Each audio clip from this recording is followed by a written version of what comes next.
उच्च पहाडको टुप्पोमा एउटा सानो चील जन्मियो।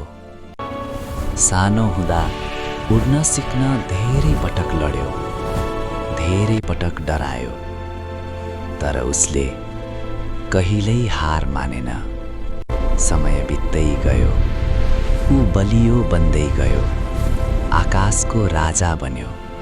उसका पखेटा शक्तिशाली थिए, आँखा तीखा थिए। तर 40 वर्ष पुगेपछि उसका पखेटा भारी भए, चुच्चो कमजोर भयो, नङ बाङ्गिन थाले। शिकार गर्न गाह्रो हुन थाल्यो, उड्न पनि पीडा हुन थाल्यो। अब उसँग दुई बाटा थिए, कि त बिस्तारै कमजोर हुँदै मर्ने, कि त पीडा सहेर आफूलाई फेरि नयाँ बनाउने। उसले कठिन बाटो रोज्यो। एकान्त पहाडमा गएर पुरानो चुच्चो फुटायो, पुराना नङ झार्यो, पुराना पखेटा फाल्यो।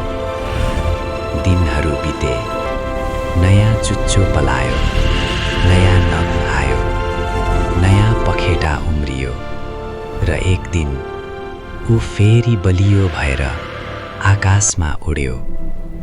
सन्देश: जीवनमा कहिलेकाहीँ पुराना डर, बानी र कमजोरी त्याग्नुपर्छ। पीडापछि नै